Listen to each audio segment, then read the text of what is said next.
Hello and welcome to the Pinfall. We are back, and on today's show, we'll be previewing the 34th Survivor Series. There's 6 big matches to predict and discuss. So we've got our 2 big co-hosts. We've got Barnsey and Jordan.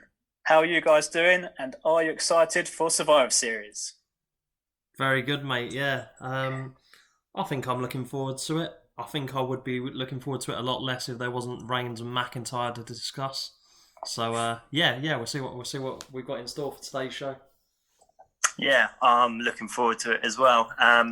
Strangely, the least excited match I'm looking for is the actual team match, which has got to be a first for a Survivor Series. So I think the other matches are looking pretty tasty. So yeah, looking forward to this Sunday.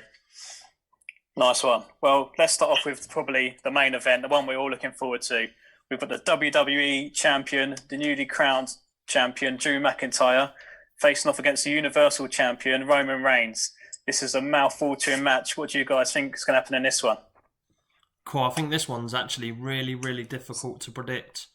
And after watching Raw, I just can't believe this match is actually going to happen. I was anticipating maybe saving it to Mania after the explosive confrontation that we saw on SmackDown.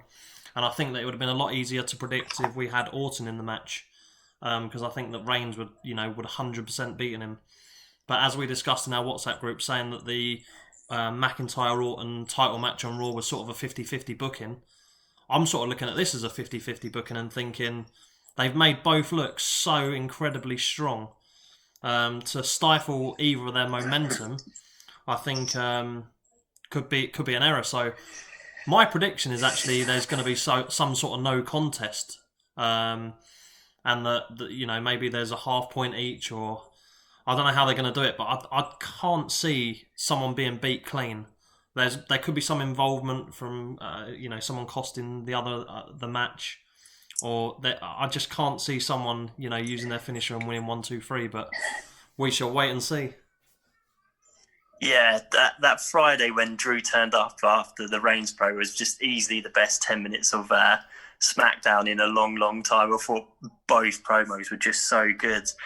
So, yeah, like you, for me, I just can't see Reigns losing. So unless it's a no contest, I thought it would be a slow build for Mania. But, I mean, if they're going to have a match here, one further down the line at branded cross-brand pay-per-view, and then another one at Mania, I mean, this is the match everyone I think wants at Mania. Just and for Drew as well, it just shows he can just hang at the top now with the very best. And just looking at him, it just has that sort of Rock Austin vibe about it, and hopefully this continues. But yeah, like you, if it isn't Reigns, something silly happen. Maybe Orton to come out, or the Fiend to come do something.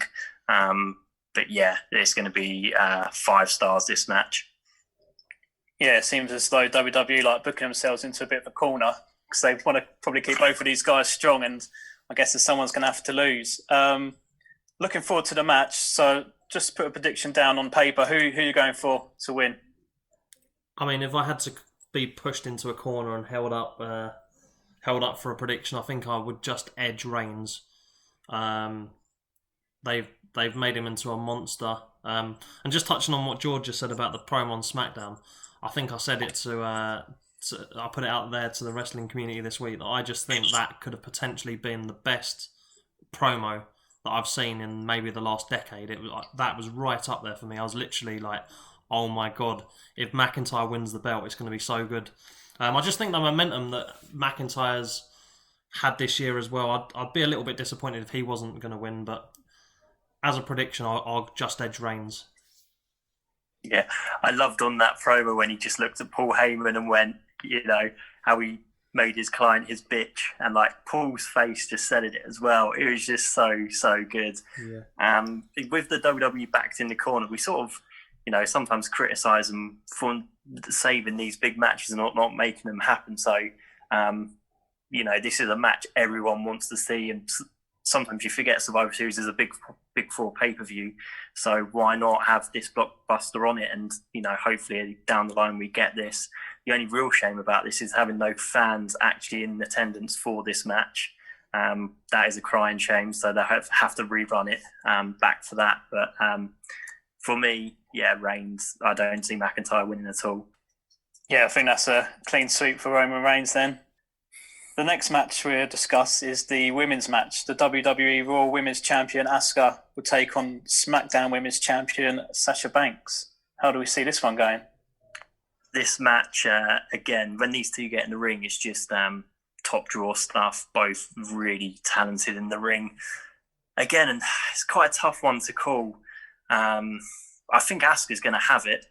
I think, keep her strong. Maybe, again, it could be a dodgy finish where maybe Bayley comes out and costs Sasha or attacks Asuka and just have another sort of 50-50 finish to it. Both Banks as well, red hot at the moment. So, hard to call. But if I had to go with someone, I'd have to go with Asuka, I think. Yeah, it's going to be slightly different to their encounters that we saw over the summer when obviously Sasha was in the corner with Bayley and fighting against Asuka as a heel. So now they're both going into it as faces. I think the dynamic of the match will be slightly different. In terms of winner, I actually think Asuka might win as well. Probably with Bayley, costing Sasha and then continuing the feud going forward into the Rumble and Mania season.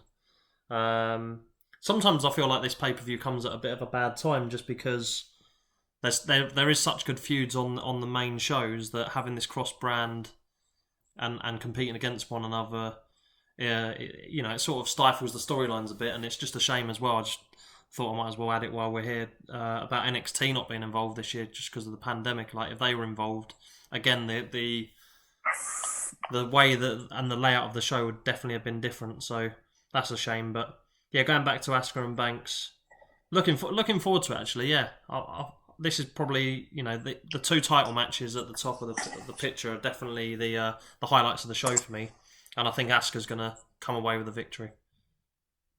Yeah, even though we've seen this match a few times already in the summer, it sort of feels a little bit fresher now that Sasha Banks is sort of babyface as well. I'm going to go with Sasha Banks to win just to be different, and I'm a big fan of Sasha Banks. But yeah, I think that'll be a good match. The thing is with the men's match, obviously they've had that little bit of interaction like we discussed on SmackDown. Do you think we'll see something coming up with these two on this coming SmackDown, or do you think they're just going to keep them apart? I think with this pay-per-view, what's quite exciting about it is every match is so hard to pick a winner because it really is sort of both brands' top guys, each on the belts, each going against each other. So it does make you think that, it's hard for them to pick a winner or loser or make someone take the defeat in the match, which is quite exciting. It's very rare you come across these pay-per-views nowadays where the result is pretty tough to pick. Usually you can go into any other pay-per-view and sort of, 70% of the results get right. But with this one, it does seem pretty hard to call, which is what you want come pay-per-views. Yeah, definitely. Just, having a look down the card and you just think of some of the names that aren't even going to be on the show. So that, the top guys from each roster are going to be at the card, and I'm looking. The more I think about it, I think this is quite a stacked card, and I am looking forward to this now. Yeah, we've got the traditional sort of Survivor Series matches. We've got Team Raw versus Team SmackDown. So on the men's side, we've got Team Raw, which is AJ Styles, Sheamus, Riddle, Braun Strowman, and Keith Lee, taking on Team SmackDown, which so far is Kevin Owens, Seth Rollins, Jey Uso, and King Corbin. Obviously, we're recording this on a Thursday, so we're not sure who the fifth man will be.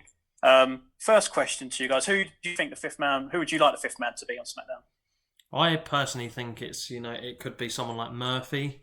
It'd be quite interesting to have him in the dynamic with Rollins and Corbin. I'd imagine there'd be some sort of qualifying match, so he's probably going to have to beat someone. They might even make him, earn his place in the team by beating one of the members that are already in the SmackDown team. But yeah, personally, I hope it's Murphy. I think it's a good opportunity to see him in a big role again.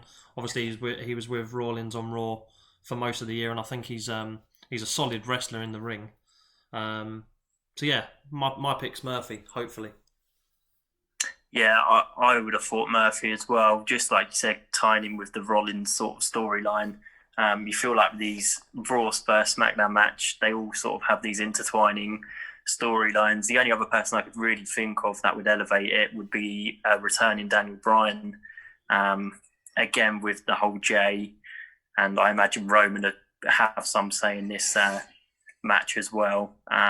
Because even though he's not in it, he sort of talks about how he's the captain, and Jay's doing his bidding. So maybe Bryan. Otherwise, I'll stick with Murphy. Yeah, the only other person I thought was potentially Big E. He is not on the card yet, so I guess he would probably make it a strong SmackDown side. So looking into the match, just wondering how you're feeling, if you're looking forward to it. Before you say that though, on Team Raw, 4 of the 5 wrestlers were actually on SmackDown before. So we got Riddle, Strowman, Sheamus, and AJ Styles. They were all on SmackDown 45 days ago.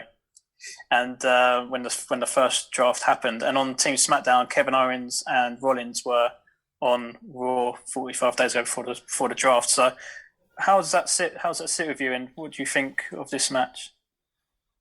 I mean, I haven't really thought about it too much. It's quite a good thing to bring up, actually. That all of Raw was on SmackDown. But yeah, the only one person who wasn't on SmackDown was Keith Lee, and he was on NXT. So these guys haven't been on Raw for too long. It looks like when Raw were in that war room, they were desperate for talent because they looked across their roster and thought, we have none. So, I suppose they could look at the draft as a success if who they brought in is now in their Survivor Series team.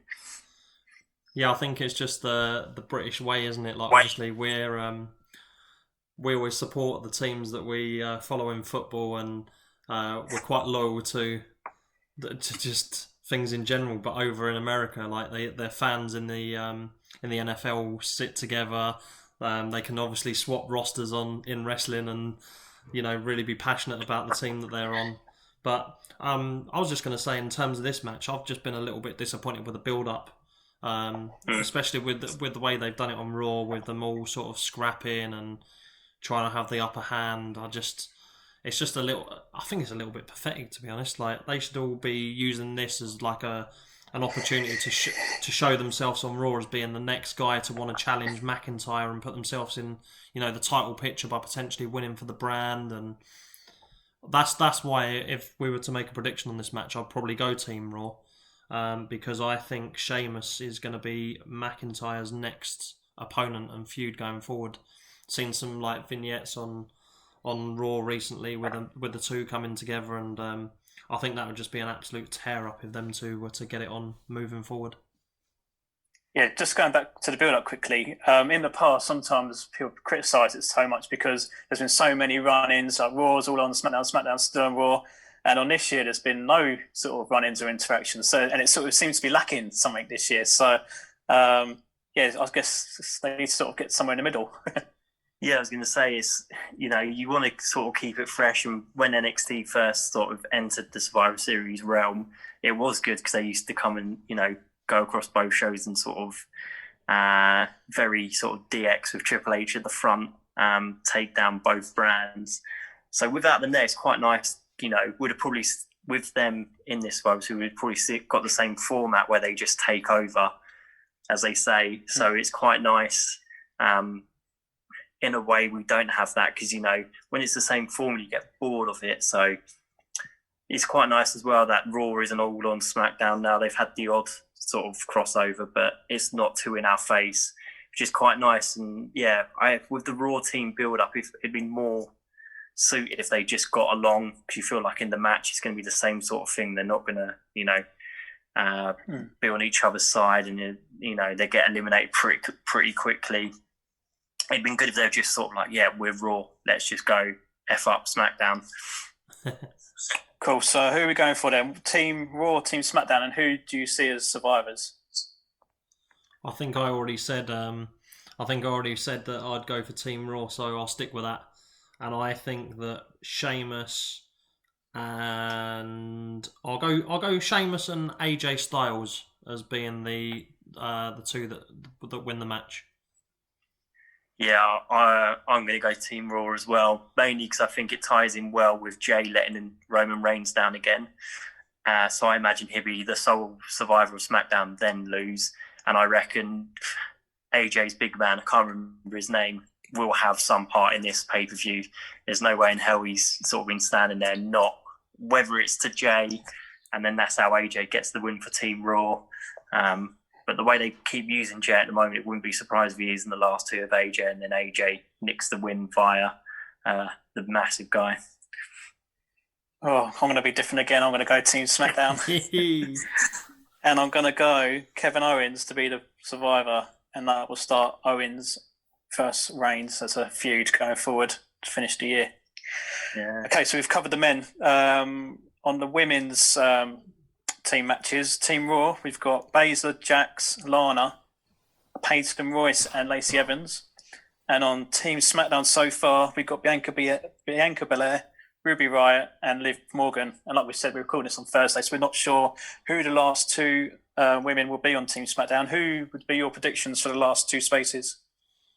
God, I'm trying to wrap my head around some SmackDown women talent. I mean, if you want me to jump in, I'd probably,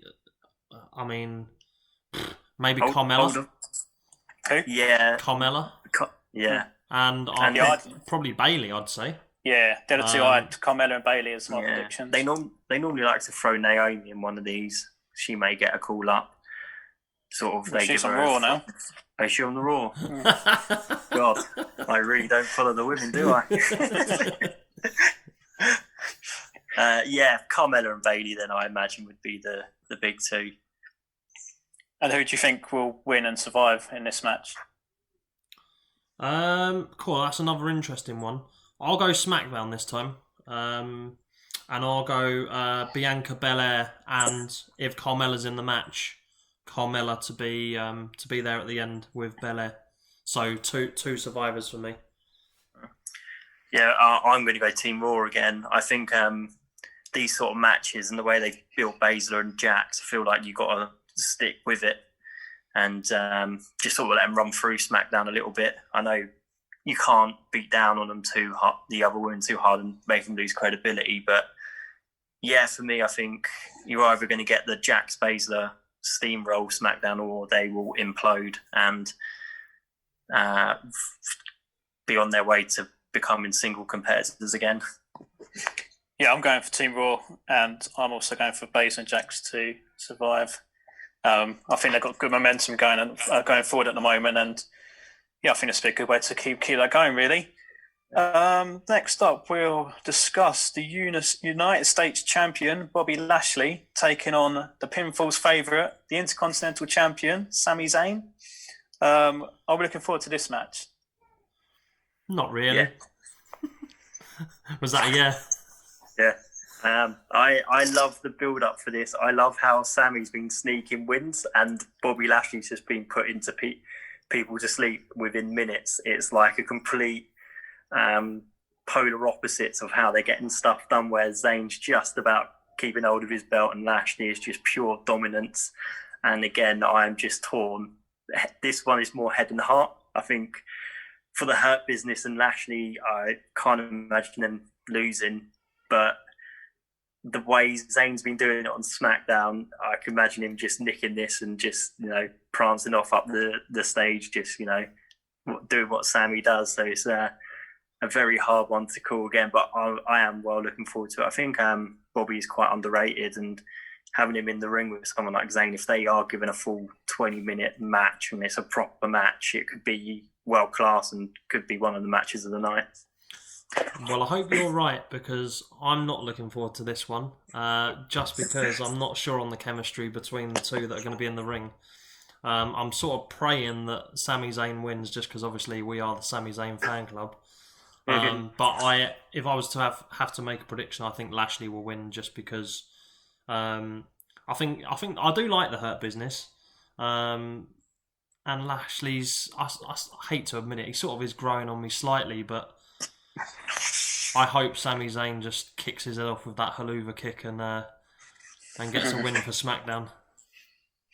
Yeah, I'm not as big of a fan of Bobby Lashley as say Jordan is. So I really hope Sami Zayn wins. Just for his credibility and just to get him going again, give him a bit of sort of momentum and sort of make him seem like the bigger sort of champion, if that makes sense. So I'm going to go for Sami Zayn. I would always, in my personal opinion as well, the Intercontinental title always over the US title. So that's another reason. 100%. Yeah, 100% agree. So where are you going, Matt? Jordan? I'm going Lashley to be different, and I'm massively high on the Hurt Business. I think they're quality. If this Survivor Series weren't coming around, I think they'd have taken the tag titles as well. And I've probably said it before, but I would have Lashley drop the US belt and go fight Drew. I think that was glossed over way too quickly at the very start of Hurt Business. And I think if they revisited McIntyre Lashley now, it would be much more of a tastier prospect of a main event. Cool. The final match we've got to discuss is the tag team match. We've got the Raw Tag Champs, the New Day, versus the SmackDown Tag Champs, the Street Profits. I'm really looking forward to this match. It'd be tough to call. What about you? Yeah, I'm with you, Will. So I'm completely looking forward to this match. Obviously, both fan favourites on their respective brands. I think we discussed recently about the swapping of the belts and not actually being too bothered about it. I think that whatever brand you're on, if you're the tag team champions, it doesn't matter what belt you're carrying. So, but yeah, this I think is one of the matches where you're like, this is the best tag team against the best tag team on each brand. So, really looking forward to it. I've liked the little the promos that they've been cutting against each other, and I think it's been quite clever that the Street Profits have managed to get Big E in on SmackDown, and have a few sketches in the last couple of weeks. Really looking forward to this one. I think this could be, up there for match of the night, definitely. Yeah, I agree. I think this could be match of the night, like as in New Day versus Uso levels of high. I think this has real potential between both teams. And I think my bold prediction for this one is where they pull the trigger on the Big E heel turn. I think he's been part of the Street Profit promos for the last few weeks on SmackDown, and I feel like this is the one where, he looks like he's out to support his boys, and then, hits that heel turn and sort of is done with the New Day. Now he's on this singles run. You can't keep referencing them. I think this is it. I think this is the moment we get Big E heel. And I think I'm looking forward to it. I think if he puts the Street Profits over by decimating the New Day, it could be a great start for Big E's singles career. He's gone bold. Wow. That's definitely the prediction of the podcast. Yeah. I'm not sure I'm in agreement, actually. I'll just... Not that I don't think he's going to go on a singles run and be a big star, but just I'm not sure he'll have any involvement in the match. I'm not really sure he needs to get involved in a match like this. They're just... These four, I think, complement each other all in the ring. And I just think the match is already going to be destined for greatness, just like you said, up there with the Usos and the New Day feuds from a couple of years back. So yeah, I'll be surprised if Big E does get involved, but I do like your stance on it. I feel he'd be... I don't think he'd come out with them, but he'd be about, because it'll be like, the reuniting of New Day for like one more night, and they're probably teased quite a big deal about it, and then it sets it up for like this devastating sort of like the friendship of celebration that Jericho and Owens did. It's sort of like looks like it's all going to be happy and wonderful. They're all back together, and then he's just gonna, be like, why is my name on this list?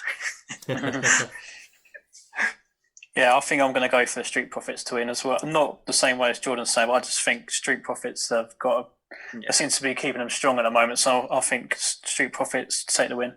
What are you going for, Barnsley? Street Profits for me as well. I think if we've gone for a clean sweep, yeah. I just feel like that. Obviously, the New Day have been at the top for so long now, so a defeat on their record doesn't really hurt them as much as it would if you put a defeat on the Street Profits. I just think keep them strong. I literally love the Street Profits. They're one of my favorite tag teams. Definitely of this last decade. I'm a massive fan.